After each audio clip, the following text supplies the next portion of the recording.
India में मैं जब क्रूज़र बाइक्स के सीन को इमेजिन करता हूं तो दो तरह के विचार मेरे जहन में आते हैं।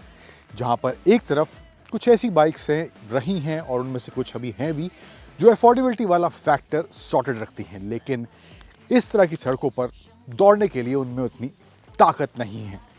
फिर दूसरी तरफ कुछ ऐसी बाइक्स हैं जो अफोर्डेबिलिटी वाले फैक्टर को सॉर्टेड नहीं रखती हैं, लेकिन ताकत उनमें भरपूर देखने को मिलती है।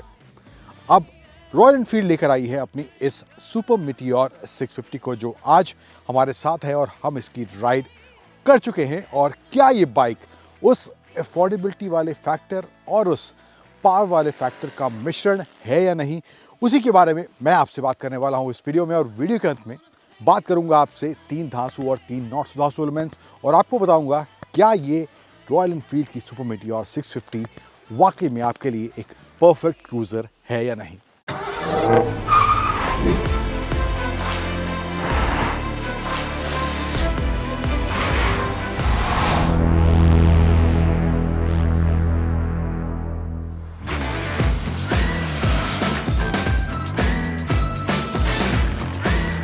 तो ये स्टोरी बाकी स्टोरी से थोड़ी सी अलग होने वाली है, क्योंकि हम शुरुआत इसकी राइड से करने वाले हैं। राइड एक्सपीरियंस मेरा कैसा रहा है, लेकिन उसकी शुरुआत करने से पहले बात कर लेते हैं, दिखा देते हैं, सुना देते हैं आपको इसका एग्जॉस्ट नोट इस सुपर मीटियोर 650 का।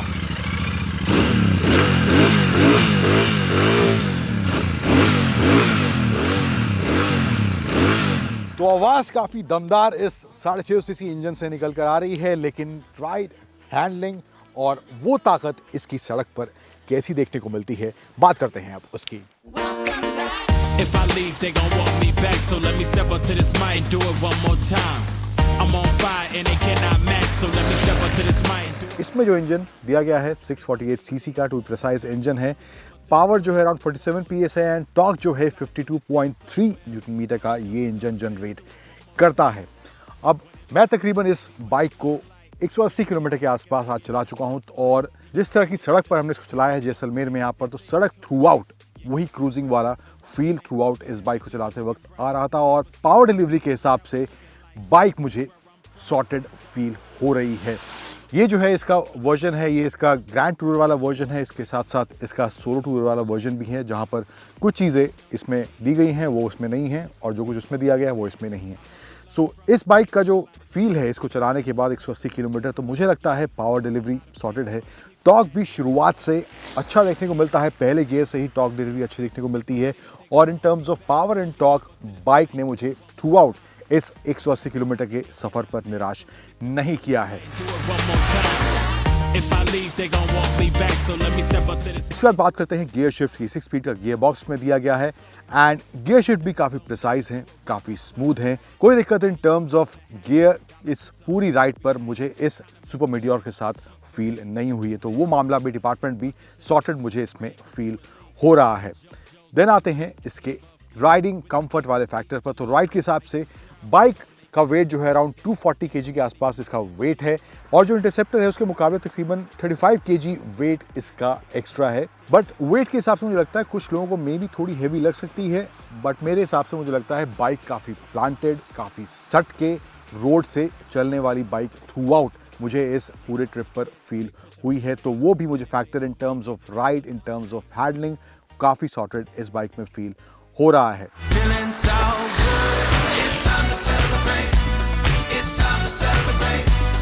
सीट का जो डिज़ाइन है मुझे सोलो टूर में थोड़ा बेटर लगा। क्रूज करने के हिसाब से मुझे लगता है थोड़ी बेहतर सीट का डिज़ाइन उसका है। इसमें थोड़ा सा सेंटर में बैठा हूँ एंड पीछे बैक रेस्ट मुझे इसका फील नहीं हो रहा था, तो वो मुझे लगता है फैक्टर थोड़ा सा in terms of seat comfort यहाँ पर मिसिंग देखने को मिल रहा है। अगर आप लंबी जर्नी पर बाइक को ले जाना चाहते हैं तो वहाँ पर आपको मे बी थोड़ी सी दिक्कत in terms of seat design हो सकती है।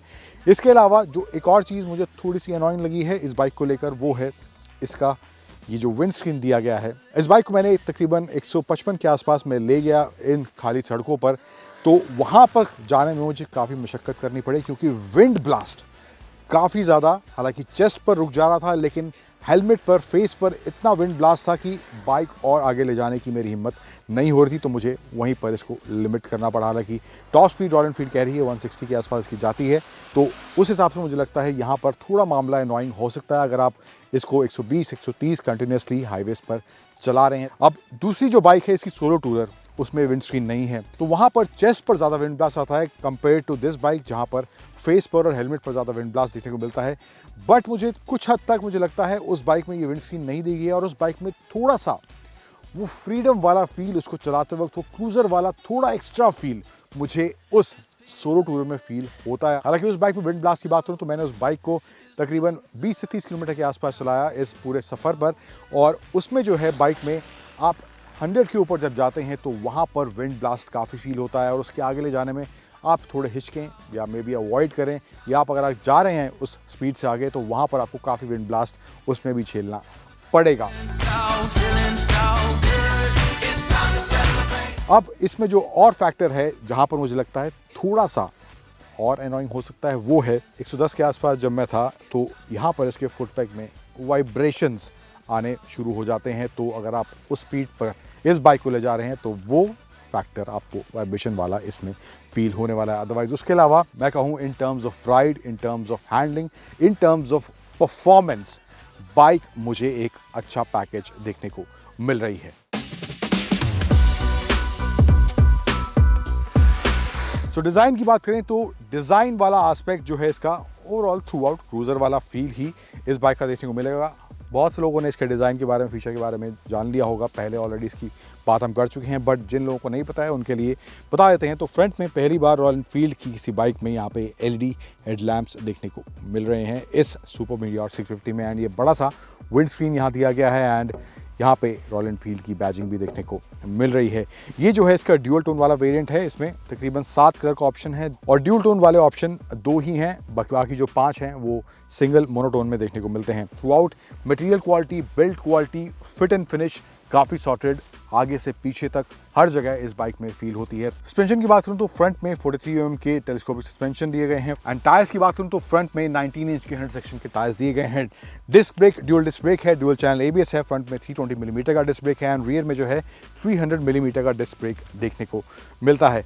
और रियर में जो टायर दिया गया है वो है B16 150 सेक्शन का, एंड फ्यूल टैंक का जो साइज़ है वो 15.7 लीटर्स का, और ग्राउंड क्लियरेंस है इसकी 135 मिलीमीटर की। सीट हाइट जो है वो है 740 मिलीमीटर्स की।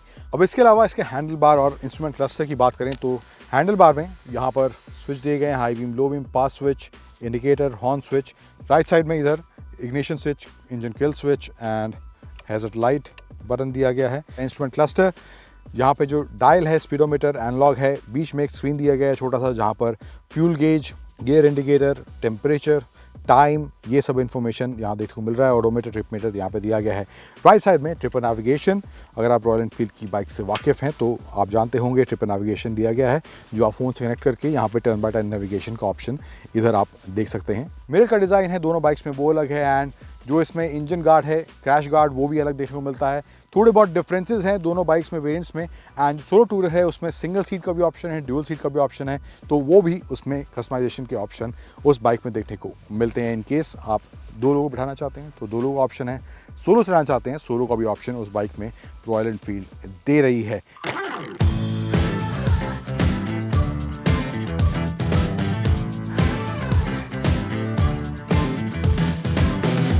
अब बात करते हैं 3 धांसू और 3 नॉट सुधांसू एलिमेंट्स मुझे क्या लगे इस रॉयल एनफील्ड की सुपर मीटियोर 650 क्रूजर बाइक के बारे में। तो पहले बात करते हैं 3 नॉट सुधांसू एलिमेंट्स कौन से हैं। इसमें से पहला है इस ग्रैंड टूरर के सीट डिज़ाइन को लेकर। हालांकि कुशनिंग इसकी अच्छी खासी है, कोई कंफर्ट को लेकर शिकायत नहीं है, बट सीट का जो डिज़ाइन है स्पेशली फ्रंट राइडर के लिए तो वो मुझे लगता है थोड़ा सा बेटर हो सकता है। बैक सपोर्ट काफ़ी पीछे है, एंड एटलीस्ट मैं सेंटर में यहाँ बैठा था तो बैक सपोर्ट की कमी मुझे यहाँ पर देखने को मिल रही है, जबकि जो सोलो टूरर है वहाँ पर सीट का डिज़ाइन इस सीट के डिज़ाइन से बेटर देखने को मिलता है।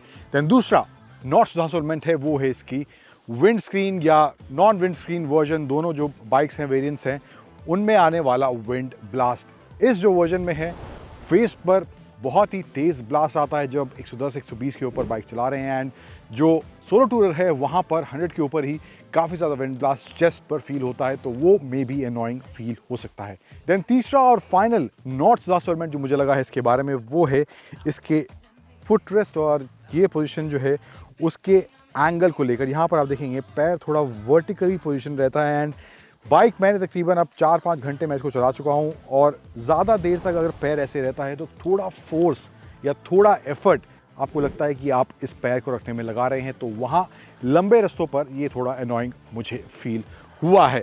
अब बात करते हैं 3 धांसू एलिमेंट मुझे क्या लगे इस सुपर मीटियोर 650 के बारे में। इससे पहला है वो है इसका डिज़ाइन और फिट एंड फिनिश। सॉर्टेड हर तरह से वो देखने में इस बाइक में फील होता है। देन दूसरा धांसू एलिमेंट जो मुझे इस बाइक के बारे में लगा है वो है इसके इंजन से आने वाला पावर डिलीवरी, एंड जिस तरह की गेयर रेशियोज इसमें देखने को मिलती हैं तो राइड के हिसाब से काफ़ी अच्छा power delivery torque throughout the ride इस बाइक में फील होता है, विच इज़ रियली गुड।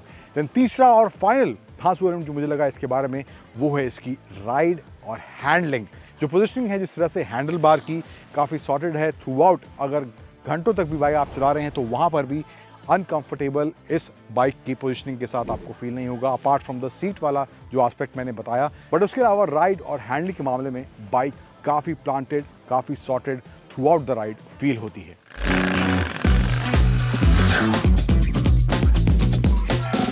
अब इंडियन मार्केट के हिसाब से एक अच्छा प्रोडक्ट होने के साथ साथ एक अच्छा या स्पॉट ऑन प्राइस पॉइंट होना भी बहुत मायने रखता है। कीमतें जो रॉयल एनफील्ड ने इस सुपर मीटियोर 650 की रखी हैं, 3 वेरिएंट हैं इसमें, एस्ट्रल, इंटरस्टेलर और सेलेस्टियल। स्टार्टिंग वेरिएंट है एस्ट्रल जिसका प्राइस है 3,48,900 एक्स शोरूम।